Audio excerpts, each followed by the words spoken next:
And now, Deborah Kobylt Live. Hi, everybody, and thank you so much for joining us today on Deborah Kobylt Live.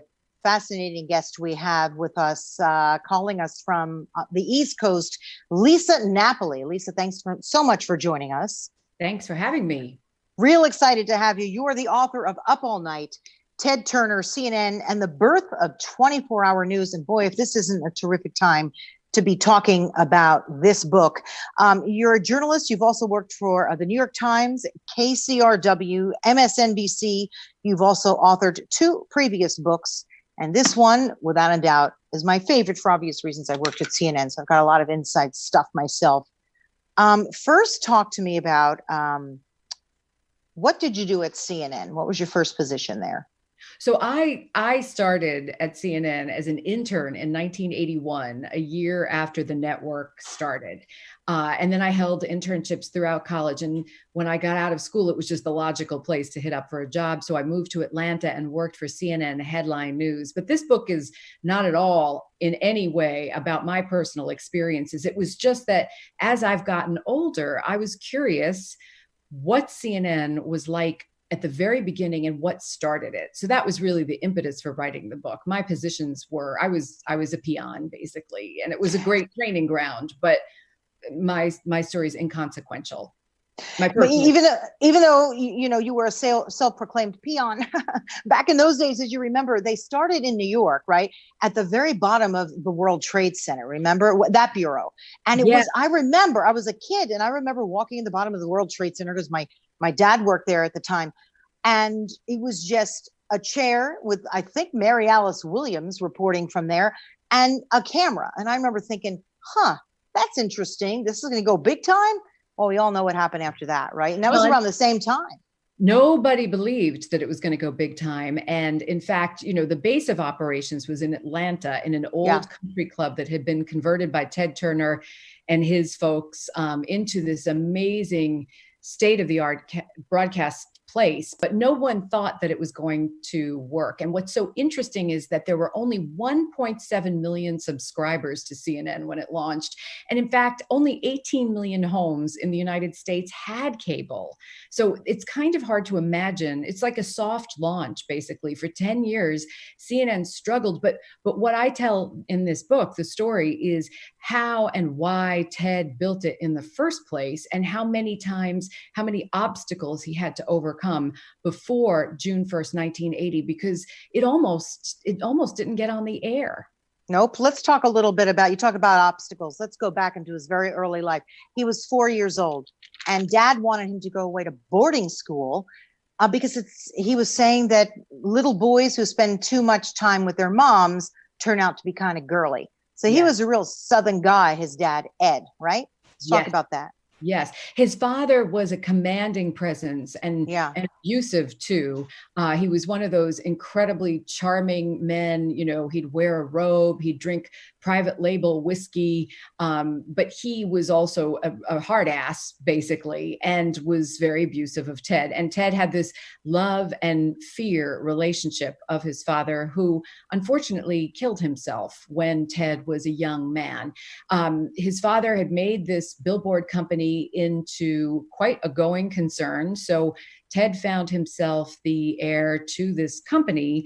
And while he could have just ridden that out, he had more ambition and wanted to avenge his father's death, and basically spent the rest of his life doing that by building the billboard company into something much, much more. He did it incrementally too, Deborah. He did it first. He bought a couple of radio stations because he thought that was a little bit sexier than billboards. And then in the late 60s, he bought his only television station in Atlanta, a UHF station, high on the dial. Remember, you had to turn that funny dial on your TV. What was it? Channel 17, I think? Channel 17, yeah. That was considered very high up the dial back then. Even 13 was a little high. Once you kept going, it's like, wait, there's nothing up here. So, yeah. Right, exactly. It was hard to tune in. It didn't have very many viewers. It didn't have great programming, but it was a great petri dish for him. And it was through that station, Channel 17, which later became known as WTBS, that Ted was experimenting and playing all through the 70s with the new technologies that were about to transform all communications. I mean, but think about that, what was going on in his mind, because you were very detailed about the death of his dad. And when the way you wrote it, I literally was sitting on the couch and I went, because it took me a little bit by surprise, honestly. And then I was really trying to think about how that motivated him, that moment, and also not wanting to necessarily inherit a billboard company, wanting to do something greater. Look, this is a man with a lot of adventure in his heart, right? I mean, he was a sailor and a world-class yachtsman, correct? Right, exactly. And that's why he was young. He was in his 20s, and his father's advisors thought that he would just take the money and go sail because he was so committed to yachting at that point. He had a young family. He didn't seem like somebody who was serious about business, but he got very serious very quickly and really committed himself, except he also managed to continue the yachting while he was building this television station in Atlanta, because he had good, solid people who were interested in the success of the station too. What do you think really propelled him into this 24-hour news? Because he wasn't necessarily a news guy, right? Let's talk about it. He, in fact, talked so much about how no news was good news. He didn't have news. That's right. Serious news on his station, Channel 17. And in fact, people had been shopping independent news to him for years, and he just kept poo-pooing it. It wasn't of interest to him. But what happened was, and this is what I think is very shocking to people, especially people who, when they hear CNN, hold their nose because they see it as a decidedly political entity now. It was not that then. Basically, Ted Turner, who was a card-carrying Republican in the 70s, decided that he wanted to launch a news channel, not because he was committed to news or because he was a journalist, but because he wanted to play with this new satellite technology that was coming up. And he saw immense power in it, and he didn't know what else to do with this satellite transponder. So news, which is comical to imagine, seems like the easiest thing. And that's why CNN started. That's exactly right. I was just at that point too. Chapter 4, you start talking about satellites and antennas. And he would be in meetings with the people that he had hired. And he would say to them, we can't afford to do things like everybody else. He didn't want to be like the big three networks, right? He really knew somehow that he was stepping onto something greater, whatever that was, right? I'm so glad you asked that, because sometimes when I'm talking about this, I forget that not everyone remembers or was around when it used to be television. You turned on your TV and there were 3 stations, maybe if you lived in a bigger area, a couple of indie stations. Right. But that was it. And TV went off at 1 o'clock in the morning. That was done. It was done. Right. So, the little color bars, remember? The color bars, and then in the morning you had the national, or at night you had the national anthem. Yes, it was an incredible thing that he saw. And people go to MBA school to get their business degrees and learn this all the time. He was just thinking differently. He saw that all TV was going off late at night. Why did his station go off late at night? He saw cable was coming up around the nation, mostly as a utility to get television to people who didn't have the capacity to bring in the broadcast signal where they lived. He said, okay, that's not very sexy, but I'm going to do it with my little station in Atlanta and send it around, the signal around the Southeast. And sure enough, he did that. And all over the Southeast in small markets, people suddenly had a choice, an alternative to watching just the 3 big broadcast networks, and they tuned in, and it just made him that much more valuable, his station. And that's why it was this perfect storm. And that's what I love about the story, because there were other people who were interested in doing all news, but no one else had the gumption and no one else had the foresight to say, I got to do it now before anybody else does. And it wasn't political. It wasn't motivated by this grand scheme of, I have to tell people the news. It was purely that he saw an opening and he wanted to take it. It was not political when I worked there either. In Los Angeles, at the Los Angeles Bureau, I always remember doing a story on gas prices, right? And it was always just a middle of the road story. And then we had to hop on a plane to go overseas. I remember when I got to the hotel, I turned it on. I'm like, oh, there's my story. And it was something that he wanted to do to make sure that the news that was being broadcast was something that was international for the world to see, which was really spectacular. But what's interesting is that it didn't start out that way. We think of CNN as this international force, but when CNN started in 1980, it was only visible, as we said, in 1.7 million homes.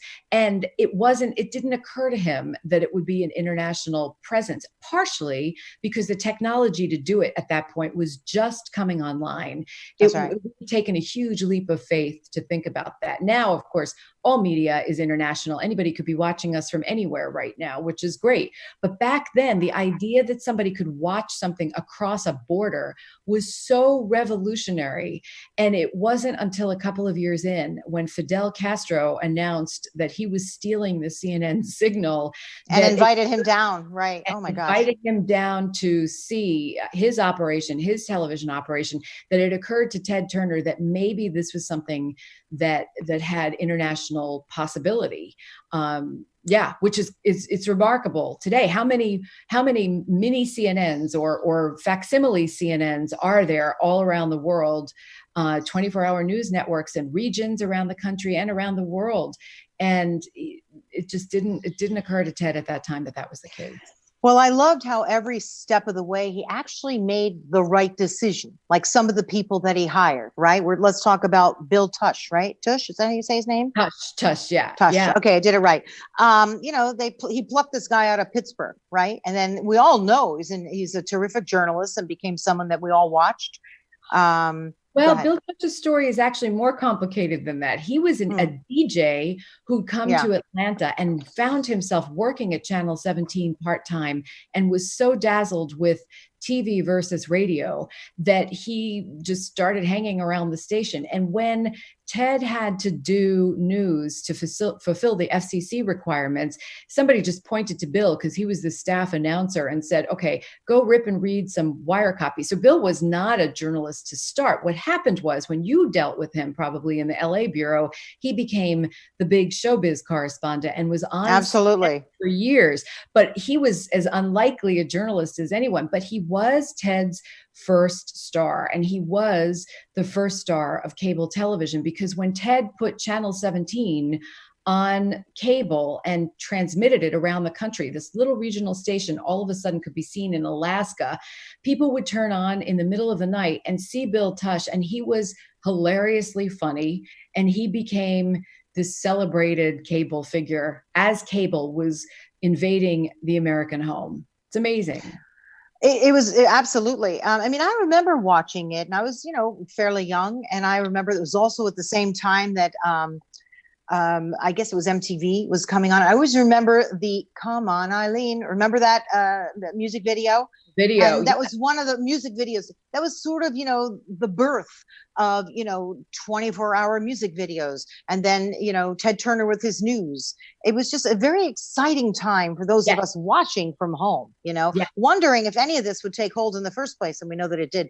I think it's interesting what People magazine called him. And at this point, he had purchased the Atlanta Braves. They called him he was one of their most intriguing people. They said, quote, dashing young media mogul who raced yachts, because that's what he was known for. Nobody really thought that he had the juice to keep this going. Right. In fact, when he started CNN, a lot of cable operators and media executives were very dubious about him in the news business. They loved what he'd done with Channel 17 on cable, but they didn't think he was serious enough to start a news business, which is why he hired Reese Schoenfeld, who was a newsman running around New York. He wasn't a broadcast guy, but he was a committed newsman.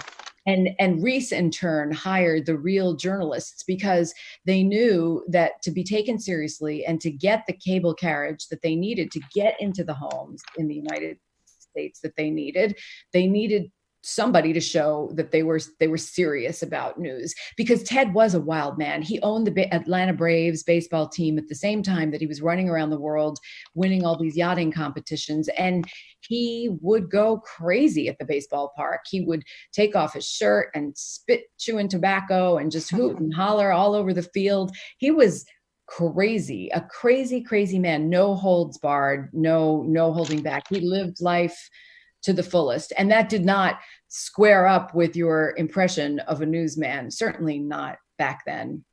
Definitely no holds barred, because when he was being interviewed, he was that guy. I mean, he was always that guy. He didn't hold it back for anybody, ever. But you were talking about Reese, and Reese was instrumental in hiring some of the big dogs there. They called him, in fact, Mad Dog Kavanaugh, Ted Kavanaugh, TV producer from New York, which really helped push this forward, right? Well, it was an interesting combo of experienced people like Mad Dog Kavanaugh, who was this legendary TV news director from, as you say, New York, and Burt Reinhardt, who was a journeyman journalist himself, and a variety of other people. But mostly it was a lot of young people who were willing to move to Atlanta and work for $3 an hour so that they could get their foot in the door on a career, because getting into the networks was so fiercely competitive. There were only a certain number of jobs each year available. But yeah, Ted deputized Reese to do that for him.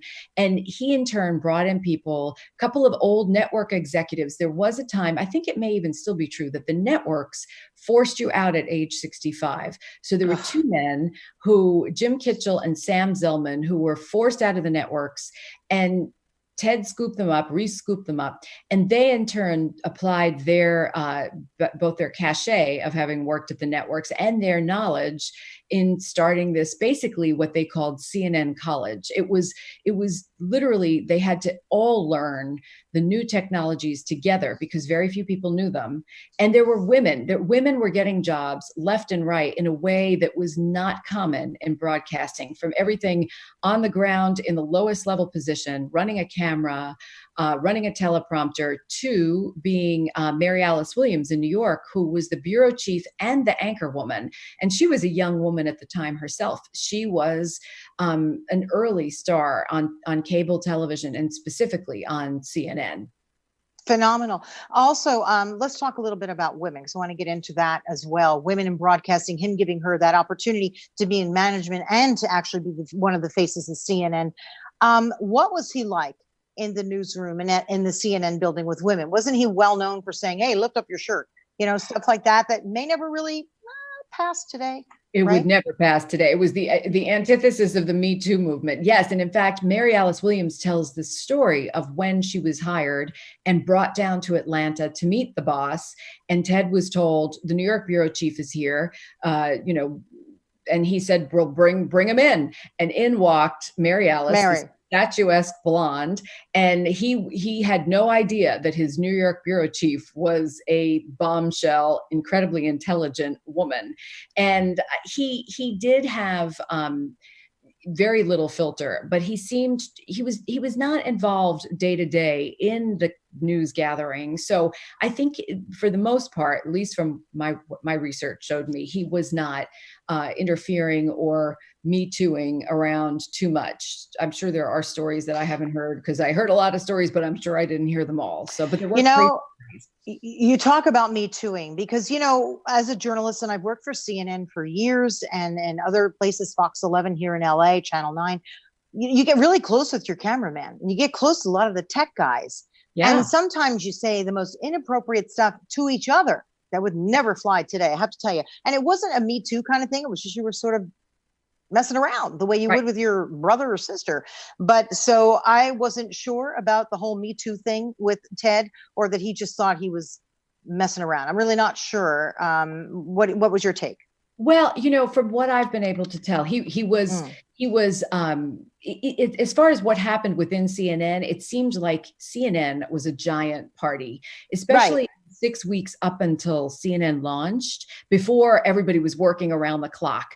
When everybody was micro-focused on getting the thing off the ground, everybody would go out and party. I've seen tons of pictures of toga parties and pool parties, and people would just get together and just, they'd work all day and they'd party all night. And, there was all kinds of sex and drugs and craziness going on. That can be very common, right? After work, you go to the bar across the street. You go hang at somebody's house till 3 a.m. You've got a lot of energy. You're doing the news, and what do? Go home and go to sleep? It's almost impossible. Exactly. Right? And we've all moved there from somewhere else. Very few people were married with kids, there were some. There were many couples who were hired, but everybody found themselves in Atlanta, 1980, which was not a booming town. So it was a really interesting moment in time where there they were. And it's that startup mentality. I covered the internet for a number of years, and everybody thought that was the first time there were startups. No, CNN was the quintessential startup. Everybody was focused on June 1st, 1980, and getting this place up and running literally from scratch. And it was such an exciting time, so much energy, as you say. And so Ted wasn't part of that. He was off doing his own thing. He had deputized these people who brought in all these other people, and together everybody just went wild until that day. And then the whole tenor of the place changed. Everybody had to work. It's like, this is a place that's going to it's going to happen. It's going to happen. They realized it. I love their first broadcast. We had a married couple, right? I'm David Walker. I'm Lois Hart. Now here's the news. And that was in 1.7 million homes. And just then Ted looked up and said, I'm so happy I could die. Right? He was just giddy, right?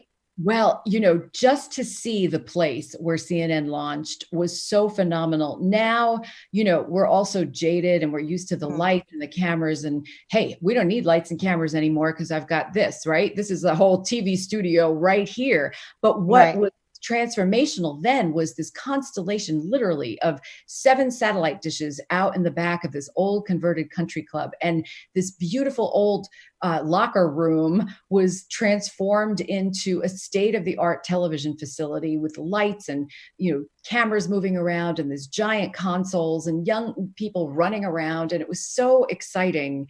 And so who couldn't be dazzled by it? Particularly the man who'd paid for it all and who'd leveraged himself to the hilt to get to that point. It's incredible. It's a great story.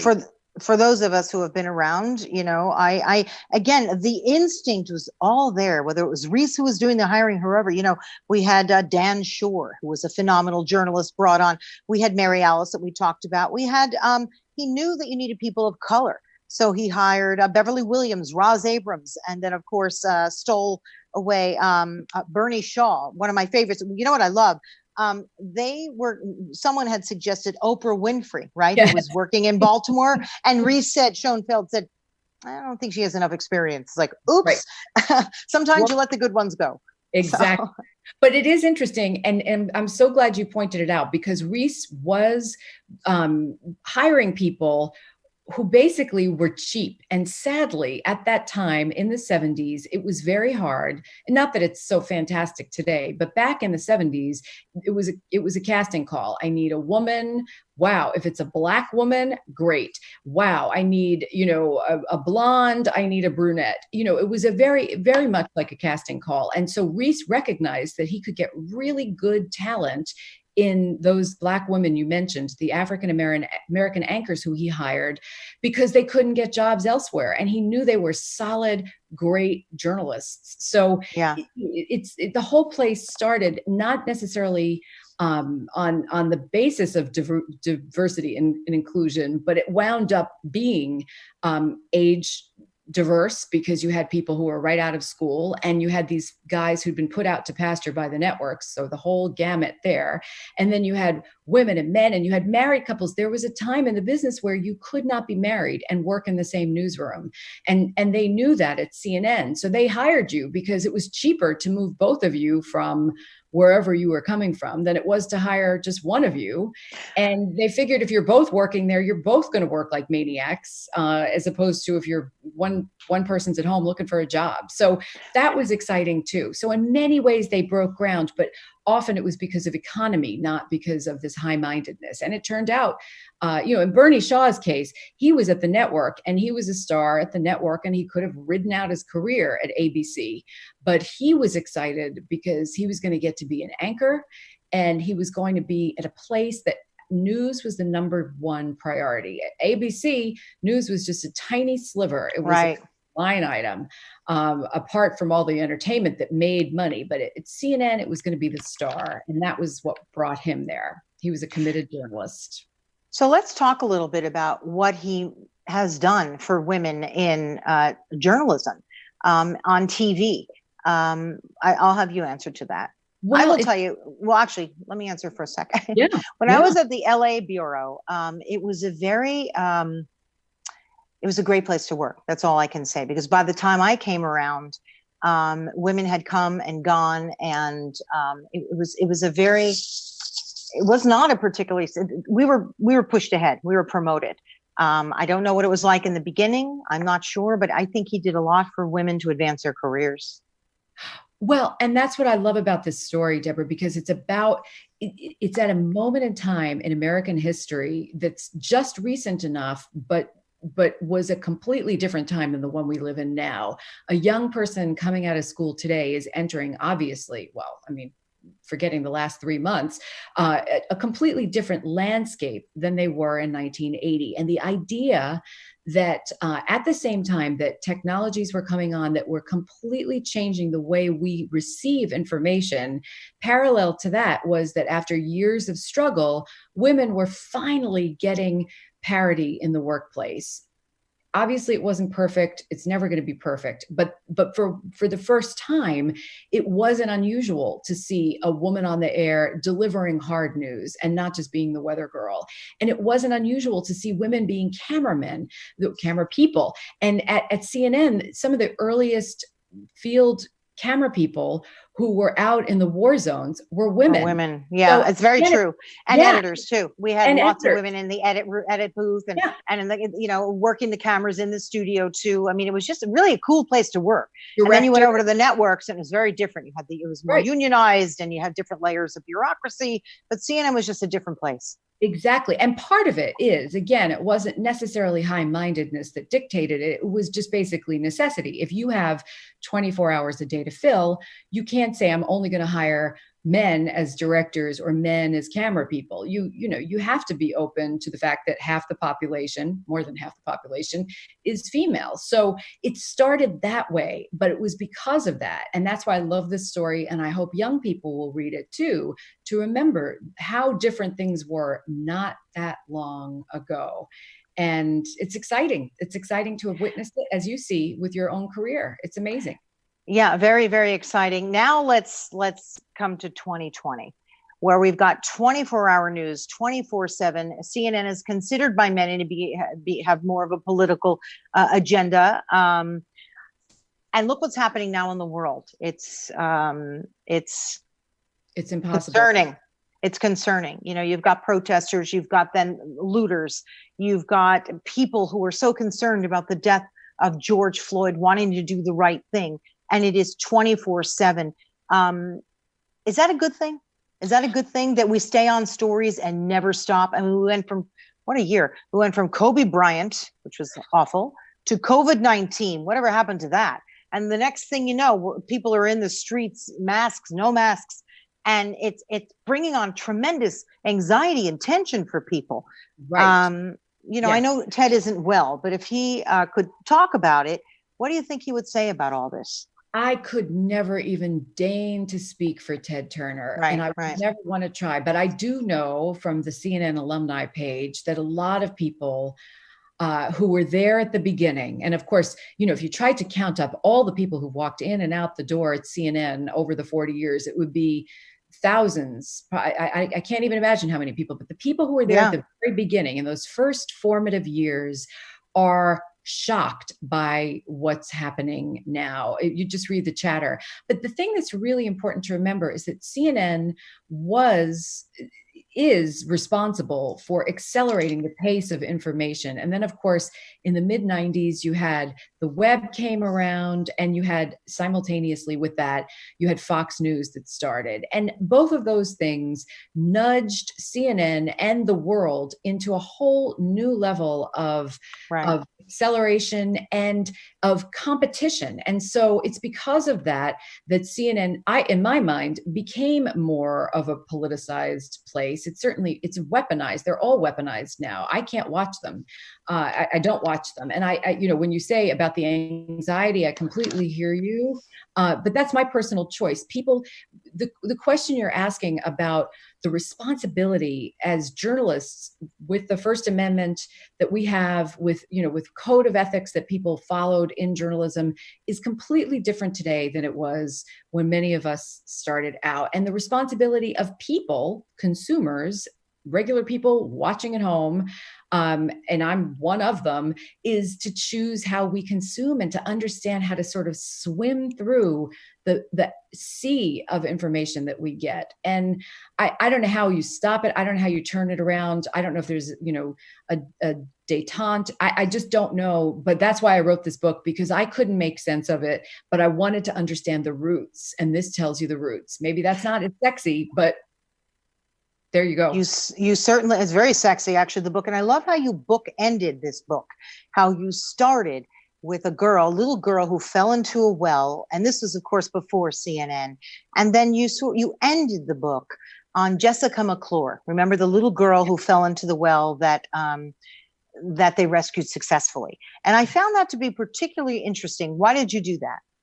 Well, I wanted to look at the history of live news in this country. I thought that was really interesting. The more I researched, when I saw that the first television breaking news live shot had happened in 1949 in Southern California, where I live, I found that fascinating, that there was this human interest story. It wasn't hard news, serious news, Christiane Amanpour, in a war zone. It was this little girl in a well, and people around the world were riveted, not to the live shot. They couldn't see it, but they were riveted to that news. And then fast forward nearly 40 years, and the number one rating grabbing event on CNN in its first years was this little girl in a well in Midland, Texas. Same story, different outcome.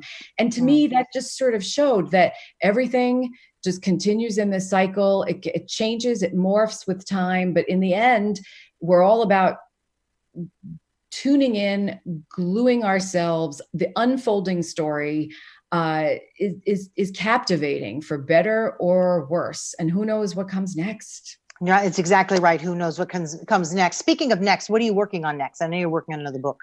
I'm working on a book right now. I can't wait to come back and talk about it with you. It's about the 4 founding mothers of NPR: Susan Stamberg, Nina Totenberg, Linda Wertheimer, and Cokie Roberts, and how in the 70s they couldn't get jobs because they were women. So they wound up working at NPR, and look what happened to them. It worked out well for them. It certainly did. What an interesting book and study. I know it's going to be well researched, as this one is. That's the thing about this book that I want to say to everyone. It's very well researched, and you really detail the characters in the book. You detail Ted as a young man, and then as a gentleman who was starting this tremendous network, and even to the point where you're walking us through the basement where it all began, in the basement of a country club in Atlanta. I really felt like I was in that basement. Great. And yeah, with all the reporters that you talk about that we've seen on the air, some that I've met and worked with, very, very well done. So it's a story that's really riveting and interesting, particularly now when we're all glued to the TVs and to our phones watching what's next. And this is how it all started, everybody. Up All Night, Ted Turner, CNN, and the birth of 24-hour news. Lisa Napoli, a phenomenal book. So I commend you. Thank you so much. It means so much coming from you, especially. So I appreciate it. Thank you very much. I look forward to talking to you again. I really do. And all the success, because this just came out, right? It just came out a couple of weeks ago, just in time for the 40th anniversary. Yeah. Yeah. Beautiful. Good That's right. Pandemic reading, right? I hope. Yeah, very much so. Anyway, everybody, thanks again, Lisa. And thank you, everybody, for tuning in to our show, Deborah Kobylt Live. You can find us anywhere: Facebook, YouTube, and then on Apple Podcasts, iHeartRadio, Spotify, and any place you get your video and audio podcast. Kind of can't miss us. So thank you very much for tuning in. We appreciate it. Please like and follow our show. And of course, please like and follow Lisa. She's got 2 other books that she's written, one that's on the way, and lots to say. So thank you again, everybody, for joining us. Please stay safe out there. It's tough times for all of us right now in our world. And tune into CNN. Bye-bye.